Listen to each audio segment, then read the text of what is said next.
Johnny wouldn't have did nothing better than what I got in my mind, which I don't understand. Johnny wanted to put some smile in my mind because he didn't want to go the sides that I didn't want to go to because he didn't want to do what I wanted to do for the money. Word on the street is that right after a crew tied to Houston Crips stepped into Johnny Dang's shop, receipts in hand, diamond testers ready, and phones rolling, the internet lit up fast.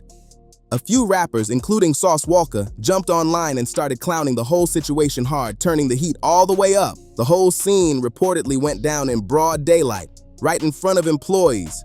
And people say it took a wild turn nobody saw coming. Johnny Dang built his whole brand on one thing: trust. For years, rappers, athletes, and big street names pulled up to his Richmond Avenue shop because they believed the ice was official and the work was solid. For more than 20 years, that trust was the backbone of the empire. The diamonds, the grills, the chains, all of it. But by mid-April 2026, according to online chatter, a group of men connected to a well-known Crip set in Texas started questioning that trust. Instead of making calls or handling it from a distance, they reportedly pulled up to the flagship store face-to-face, making the moment feel extra tense. No warning, no heads up, no paperwork, just a straight walk-in with business on their mind. They allegedly came stacked with receipts, showing exactly what they paid for and what they believed they were promised. They also had the jewelry pieces with them, plus diamond testers in hand, those little tools used to check if stones hit for real or not. That move made it clear they came ready to test everything on the spot. They also had their phones out, recording every second of it like they knew this moment could blow up big. The accusations made inside that store were straight to the point and serious. They reportedly told Johnny Dang, or the staff speaking for him, that the diamonds in their chains did not match what they paid for. The paperwork allegedly listed natural stones, high clarity, VS-rated diamonds, premium level stuff. That's what the receipt showed, and that's what they believed they were buying. But when the pieces were tested right there on the spot in front of everybody, the results reportedly started raising eyebrows fast. Some stones that were expected to test as natural diamonds allegedly came back inconsistent. A few reportedly showed signs linked to lab-grown stones, while others appeared to point toward lower-grade material instead, and it did not stop there. According to reports, some jewelry pieces even showed signs of wear that exposed material underneath the gold layer, sparking even more questions. Several hip-hop YouTube channels covering the incident described the energy inside that store as heated and tense, with voices getting louder and the pressure rising quick. The group had reportedly spent serious money, tens of thousands of dollars on these pieces. Some reports claim certain chains and items were priced anywhere from $10,000 to $50,000 or even higher.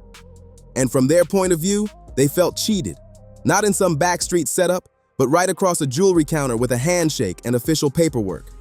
What made this situation stand out even more was what Dang, or the people speaking for the store, reportedly did not do when the claims were brought up. What made this situation even louder was that there reportedly was not a full shutdown of the claims.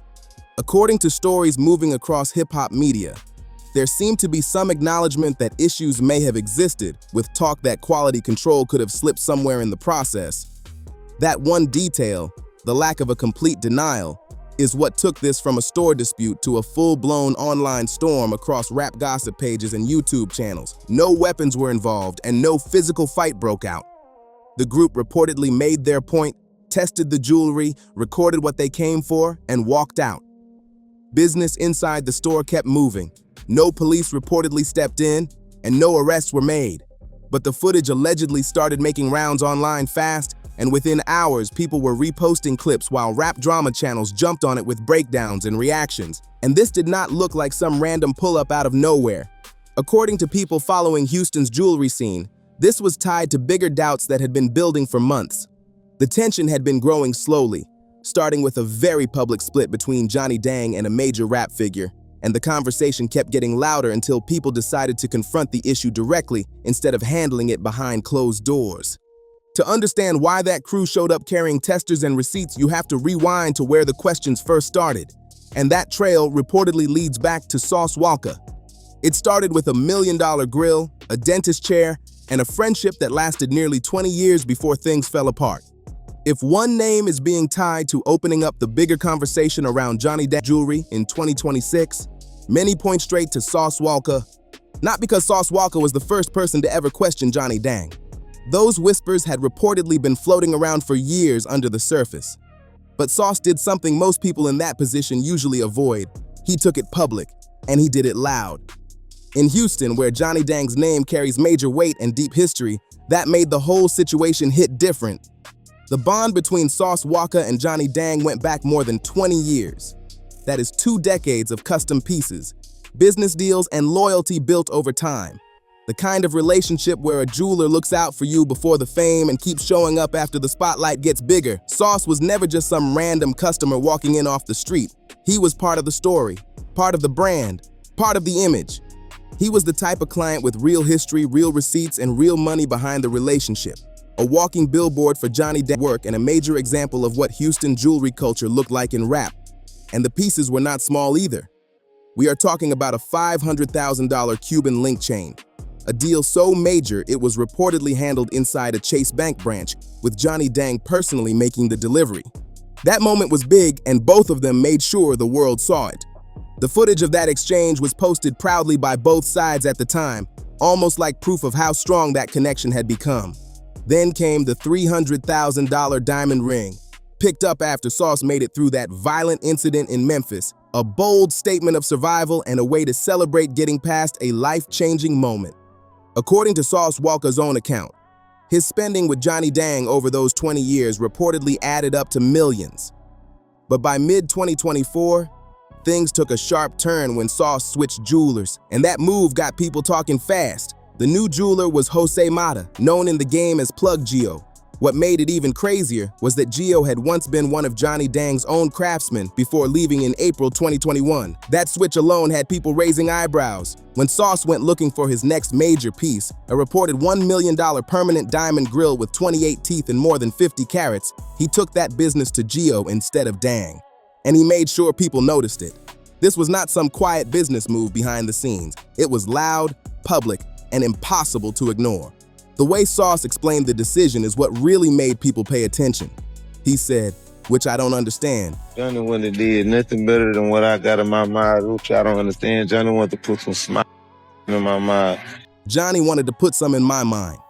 That line stood out because it sounded deeper than just a disagreement over sizing or design. It pointed to frustration over how the deal was handled.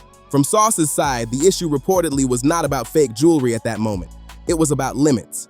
He felt Johnny Dang was not willing to go as big as he wanted, even with serious money on the table. Instead, Sauce claimed Dang offered a smaller piece for free, rather than taking on the full $1 million commission. To Sauce, that felt like disrespect, like somebody else was deciding his vision for him instead of delivering what he asked for. I don't want no free. You wanted to give me some free shit that was way smaller than it. I don't want no free. I want my money and I want to go over the top. That line, I want my money, and I want to go over the top, says everything about how Sauce Walka moves. For somebody who spent millions building his image through jewelry, going big was never optional. It was part of the brand. And from his point of view, it seemed like his jeweler was no longer taking that vision as seriously as before. But the disagreement over size was only the surface of a much bigger story. When the March 2026 drama started making waves, the channels covering it pulled up a different Sauce Walka clip. And this time, the conversation moved past customer service issues into much heavier accusations tied to business practices. I'm the one spent the $500,000. I did that. I'm the only that got the same necklace that Floyd Mayweather got. In that clip, Sauce was making one thing clear: his status as a major client, the kind of customer spending at elite levels, with purchases in the same lane as some of the biggest names in the game. And the message behind that was loud. If somebody spending at that level felt disappointed, people were going to pay attention. How many rappers you put the chain on and they walked out this hole? Not with you. I see you put it on not with the rappers. You tried to make a lot of people buy it, and then they took it up. The bigger point Sauce seemed to be making was not just about his own experience. He was pointing toward what he believed was a larger pattern. And that is what made the whole story hit even harder. Sauce Walka pointed to something bigger than just his own experience. He brought attention to rappers who had gone to Johnny Dang, bought chains, and then later stopped wearing them or switched to other jewelers. In his view, those exits were not just normal business competition. They looked like a pattern of unhappy customers, and that made people start asking questions. By March 2026, Sauce was publicly claiming that some of the reasons certain pieces were being taken off was because the diamonds inside were allegedly CVD lab-grown stones being sold at prices tied to natural mined diamonds. He claimed the material was not what customers believed they were buying, and that accusation hit hard across the rap world. Sauce called it robbery, speaking from the perspective of someone who said he had spent millions over the years. He claimed the natural stones he believed he was paying for may have been lab-created and priced like earth-mined diamonds, and then he added even more pressure by saying receipts were coming. That statement made the Houston rap scene freeze for a second, because if proof showed up, the conversation could get even louder. But here's where the story gets heavier. Before Sauce ever made those claims in public, there was reportedly another voice saying similar things years earlier. 5 years before all this, someone connected to the inside had already raised similar concern. And by 2026, that old footage was being pulled back up and treated like a major piece of the bigger story. The reason Sauce Walka's claims hit harder than a normal rap feud was simple. There was already somebody from the inside talking. Not a fan guessing online, not a rival throwing shots, but a former insider who had worked deep inside Johnny Dang's business and claimed to know how things operated behind the scenes. That is what made people stop and pay attention. That insider was Plug Gio, also known as Jose Mata. By his own account, he said he generated around $9 million in revenue in a single year while working there before leaving in April 2021. And after walking away, he sat down on camera and made claims that would later come back into the spotlight in a huge way. Plug Gio, the same jeweler Sauce Walka later trusted for his reported $1 million permanent grill, publicly claimed in 2021 that Johnny Dang's business was using CVD lab-grown diamonds and selling them as premium natural stones at natural diamond prices. Those allegations were serious, and years later they became central to the bigger conversation. According to Gio's claims, many customers, including rappers and athletes, had money to spend but often relied on trust when buying high-end jewelry. And that trust mattered, because spotting the difference between natural and lab-grown diamonds is not easy at all.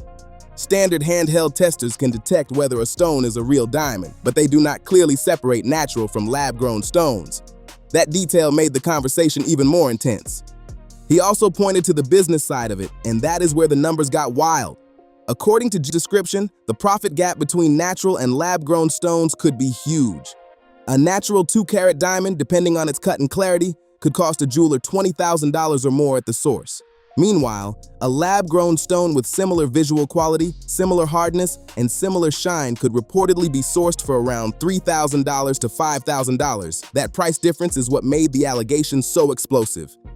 If a customer dropped $100,000 on a chain believing it was packed with natural mined diamonds, but the stones turned out to be lab-grown, the profit difference on just that one piece could be massive. We are talking tens of thousands of dollars in possible margin on a single deal. Stretch that across multiple high-ticket pieces over several years, and the numbers start looking huge. Plug Gio also had his own personal reasons for speaking out. By his own account, he said he brought in around $9 million for the store in just 1 year. But when it came time to talk pay, he claimed things got rocky. Gio said he asked for a 4% commission but was offered only 2% along with a small hourly raise. That frustration became part of why he decided to leave. As Gio put it, "I made you $9 million in a year. Just give me 4% commission." He would give me 2% commission, and then when I asked him for a raise, he said, "Oh, I'm going to give you a $2 raise." That clip first surfaced in 2021, and at the time, many people treated it like a former employee venting frustration. But by 2026, after Sauce Walka chose to spend a reported $1 million with Gio instead, people started revisiting those old statements with fresh eyes. Suddenly, what once looked like a workplace dispute started looking like something deeper to many watchers. Some saw it as the words of someone who knew the inner workings of that business and chose to step away. The Lil Durk angle, though, was a separate conversation entirely. Durk's public comments were broader warnings about the jewelry business as a whole, not direct claims aimed at Johnny Dang specifically.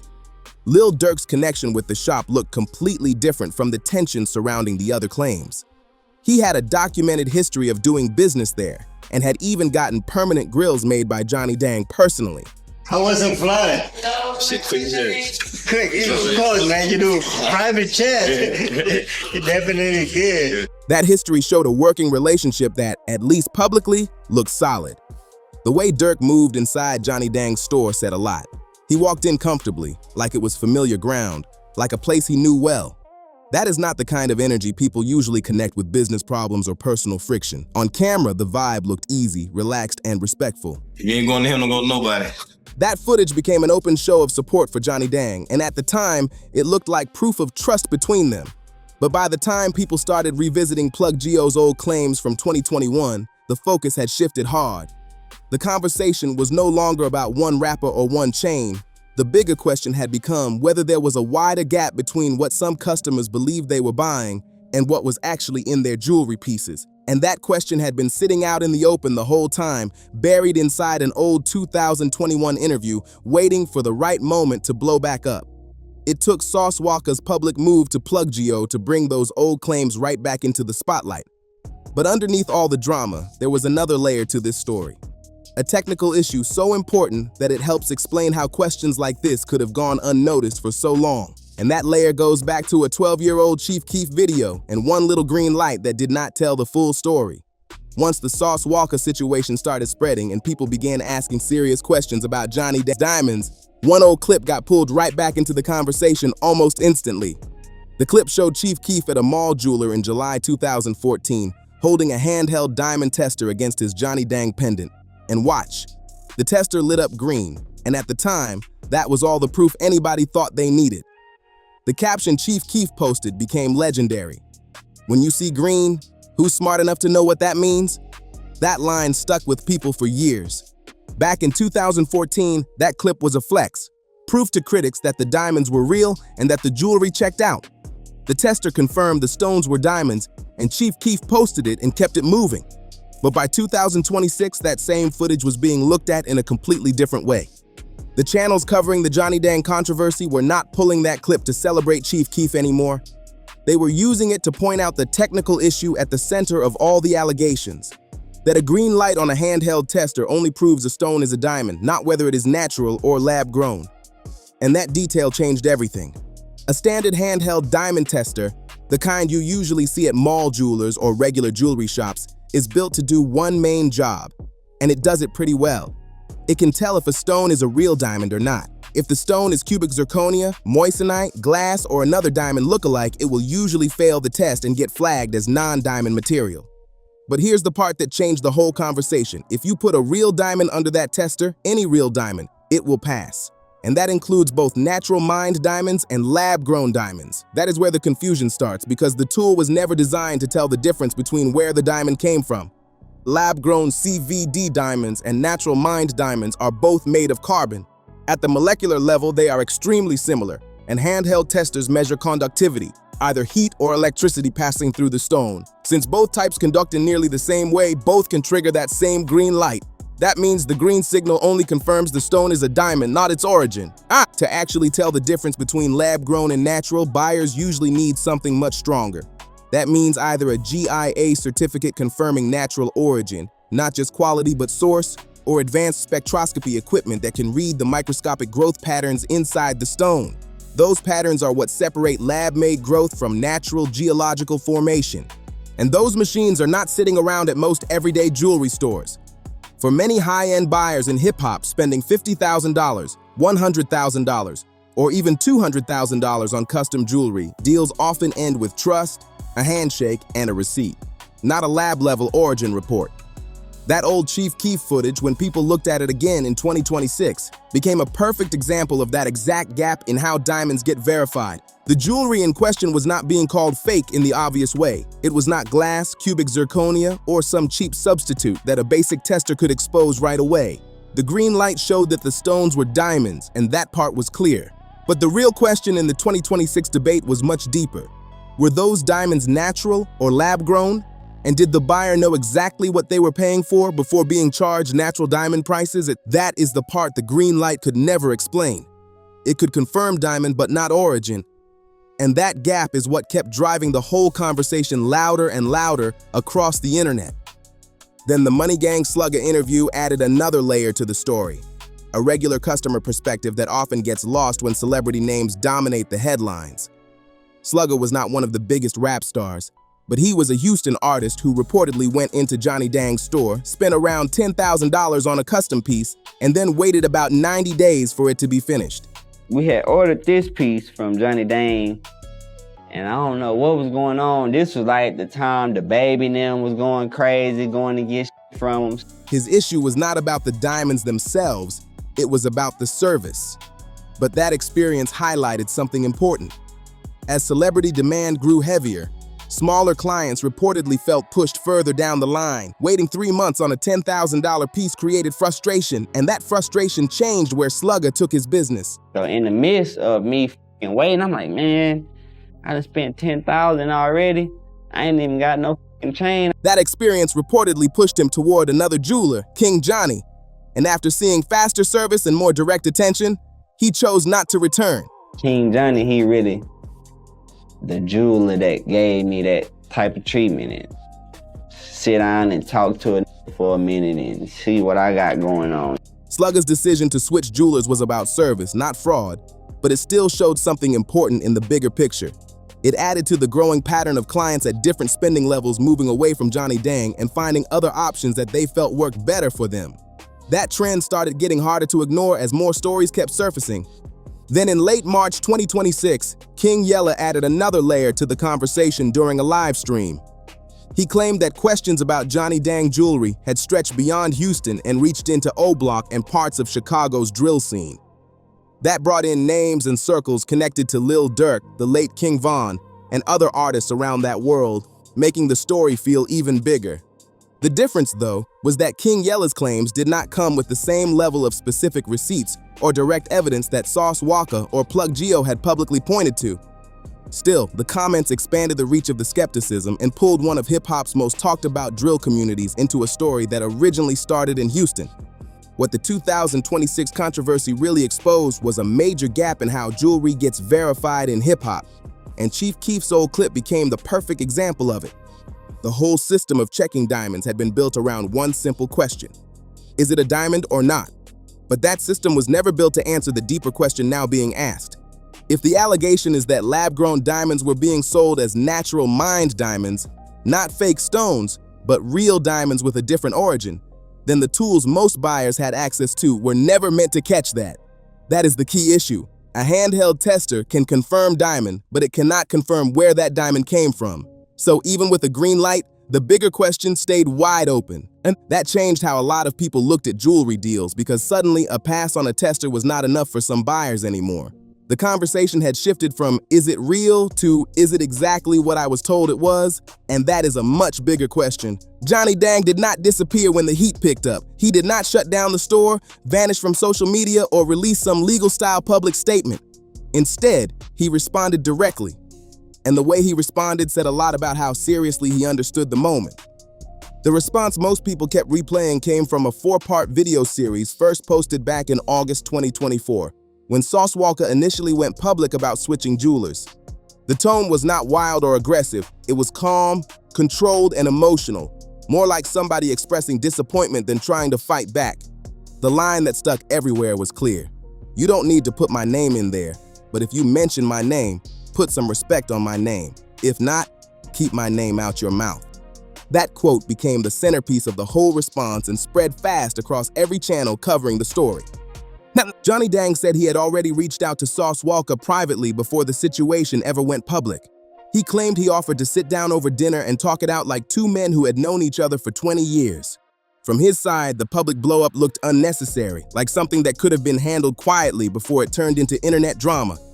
But here is what people noticed fast. He reportedly did not pull out GIA certificates. He did not drop lab reports. He did not sit down with a gemologist on camera and go stone by stone to prove the pieces were natural origin diamonds being sold at natural origin prices. That missing technical proof kept people talking. Instead, Dang leaned on two main points. First, that lab-grown and natural diamonds can look and feel almost identical without advanced equipment.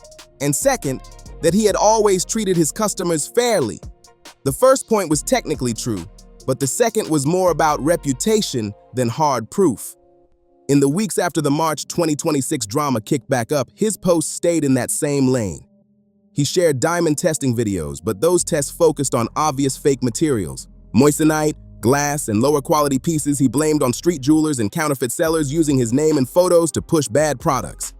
Johnny Dang also pushed back hard against counterfeit sellers. He posted exposés showing websites and online pages allegedly using his branding to sell cheap imitation pieces. On top of that, he even offered free authentic jewelry to anyone who could bring him proof of a copycat scammer using his name. That move helped shape his public image as someone fighting fraud from the inside, not causing it. He also directly addressed the rumors about a so-called raid. Around late March and early April 2026, his team publicly called those stories false. According to their statement, no police entered the store, no arrest happened, and no official charges existed. That shut down one of the most extreme versions of the story, the one suggesting law enforcement was already moving in. But the reported Houston Crips confrontation in mid-April was a different kind of situation altogether. That was not about police or legal action. It was about customers showing up in person with questions and proof in hand. Multiple YouTube channels covering the incident between April 15th and April 23rd, 2026, shared overlapping accounts with similar details, which kept the story moving fast. According to those reports, the group came in carrying diamond testers and receipts, and the tension inside the store reportedly rose quickly once the testing started. According to the reports circulating online, something about the store's response during that confrontation stopped short of a full denial, and that detail kept people talking. Footage of the incident was said to be moving around online, but no major mainstream outlet has independently confirmed it. There were also no police reports, no arrests, and no official public statement from Johnny Dang directly addressing that specific encounter. That is what separates the reported Houston Crips confrontation from the earlier raid rumors. The raid claims were publicly denied and tied to no official action, but this situation kept gaining attention because multiple online channels shared similar versions of the same story, and the overall shape of it matched the tension that had been building from 2024 into 2026. The idea of customers taking verification into their own hands, showing up with receipts and testing tools instead of lawyers or lawsuits, fit the kind of street-level approach people were already talking about. It turned the situation into something bigger than a normal customer complaint and made it feel raw and direct. At the same time, the Sauce Walka dispute, the part of the story that does have public footage, direct quotes, and a documented business history, ended in a very different way. Both men later appeared together at a Houston community event and publicly put the issue behind them. No lawsuit followed, no public lab reports were released, and no independent gemologist findings were entered into any official record. In the end, it stayed a trust-based dispute in a business where trust carries huge weight and where technical verification is often left in the background. The summer of 2024 was the moment the trust started cracking in public, but by spring 2026, that pressure had exploded wide open. And when a crew tied to Houston Crips reportedly walked into the store with diamond testers and receipts, it felt like the street version of an investigation. Not in a courtroom, not in a lab, but right there face to face. That moment turned years of whispers into a loud public conversation. The biggest question still has not been fully answered. Whether every piece sold matched exactly what buyers believed they were paying for remains an open issue. No lawsuit has been filed. No GIA certificates have been publicly lined up against receipts, and no law enforcement agency has confirmed any active investigation. But one thing is clear: the doubt is real, and the people raising those questions are not backing down. And after 2 decades of trust in Houston's rap jewelry scene, the image around the King of Bling may never look the same again. This story is still unfolding, and people are still watching closely. If you made it this far, hit that like button, subscribe, and share this video with somebody who needs to hear this. Drop your thoughts in the comments. Do you think this is all misunderstanding, or is there more to the story? Check out the next video on your screen for more wild breakdowns like this.